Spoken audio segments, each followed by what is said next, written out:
এবং আগামীকালকে সোমবারে তারা পেট্রোপোল অবরোধ করবে এবং আমাদের এখানকার যত আমদানি রপ্তানি যা যা হয় তা বন্ধ করার জন্য তারা নামতেছে। প্রথমত এটা আমাদের বাংলাদেশের আমাদের সার্বভৌমত্ব এটার একটা হুমকি, কারণ আমাদের এখানে যখন ইসকনের একজন নেতাকে গ্রেপ্তার করা হয় তখন বিজেপি বা ইন্ডিয়ান সরকার কীভাবে বিবৃতি দেয়, স্বয়ং ইন্ডিয়ান সরকার থেকে ওইখানে বিবৃতি দেওয়া হচ্ছে এবং এটাকে কাজে লাগাচ্ছে কারা কারা।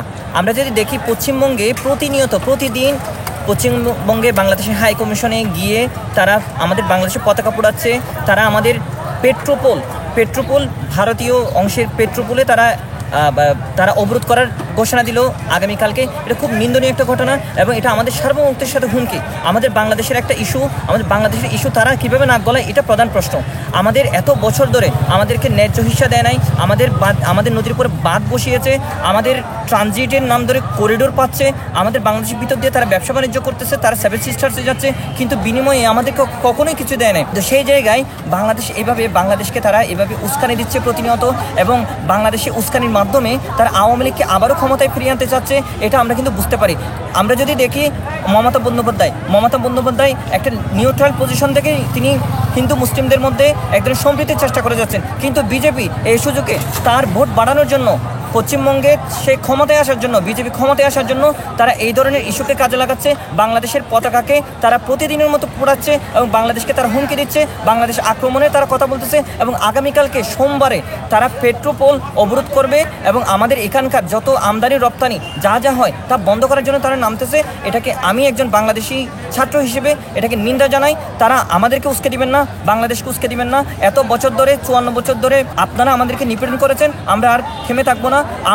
আমরা আমাদের যে অধিকার আদায়ের জন্য যে ধরনের স্টেটমেন্ট দিতে হয়, যে ধরনের পদক্ষেপ নিতে হয় আমরা নিব ভবিষ্যৎ বাংলাদেশ রক্ষা করার জন্য। ক্ষমতায় থাকবে বা অন্য কোনো দল ক্ষমতায় থাকবে এটা কোনোভাবে তাদের কনসার্ন না। বাংলাদেশের হাতেই থাকবে।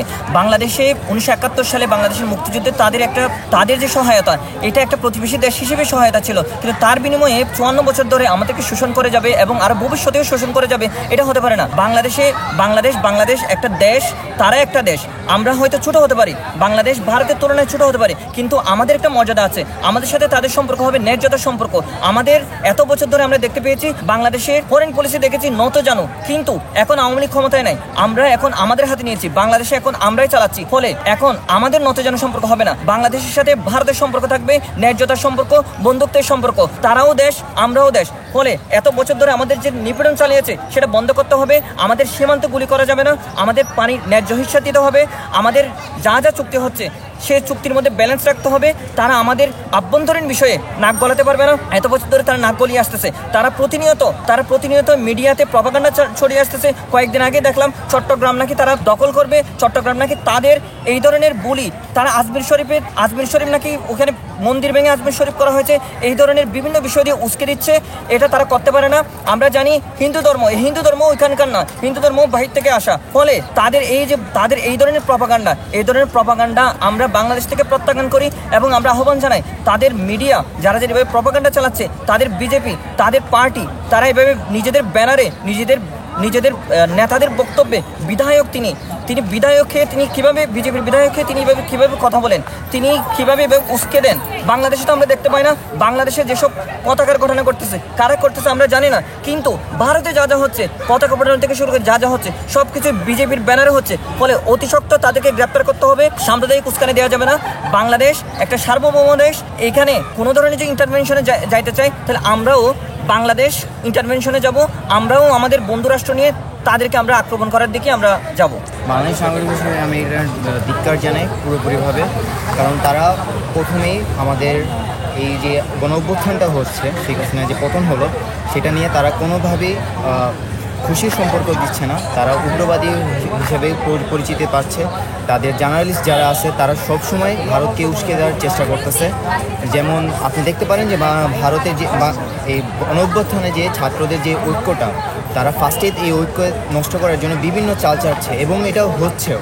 একটা কলেজ আর একটা কলেজকে একদম ধ্বংস করে দিচ্ছে, যেটা 5ই আগস্টের আগে দেখা যায়নি, কিন্তু এটা এখন দেখা যাচ্ছে। আমাদের যে ছাত্র ঐক্যটা সেটাকে আগে নষ্ট করছে তারা। এখন তারা যে এই যে ধর্ম বর্ণ নির্বিশেষে আমরা সকলেই বাঙালি, সেটাকে তারা ব্যবহার করতে দিতেছে না। তারা এটাকে ভাঙার জন্য তারা কংগ্রেস মানে ইসকনকে ব্যবহার করতেছে।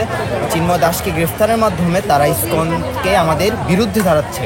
আমাদের বুঝতে হবে যে বাংলাদেশে 3 কোটি হিন্দু বসবাস, সেই ক্ষেত্রে ইসকনেরও কিছু ভূমিকা আছে। 3 কোটি হিন্দুর ভিতরে ইসকনেরও কিছু সদস্য আছে। তো তারা চাইলেই এটাকে বাংলাদেশকে অস্থিতিশীল করতে পারে। আমরা যে এই ঐক্যর মাধ্যমে হিন্দু মুসলিম একসাথে থাকতেছি, বাস করতেছি, আমরা কখনোই আমাদের ধর্মকে আনি না। আমরা সকলেই জানি আমরা সকলেই বাঙালি, কিন্তু এটাকে তারা হিন্দুত্ববাদীতে নিয়ে যাচ্ছে। ভারতে যারা এই যে বিজেপি সরকার, মোদি যেই নষ্ট রাজনীতি করে, হিন্দুত্ববাদী রাজনীতি, যেখানে মুসলমানদেরকে টার্গেট করে হিন্দুদের খুশি করার জন্য তারা ভোট ব্যাংক ধরে, এটাকে বাংলাদেশেও করতেছে। বাংলাদেশেও এটাকে মুসলিমবাদী হিসেবে তারা প্রকাশ করতে যাচ্ছে, যাতে করে তাদের দেশ আমাদের দেশের ভিতরে কোনো তফাৎ না থাকে। এই জন্যই তারা ইসকনকে ব্যবহার করে মুসলমানদের বিরুদ্ধে, মানে মুসলমানের বিরুদ্ধে হিন্দুকে নিচ্ছে, হিন্দুদের বিরুদ্ধে মুসলমানকে।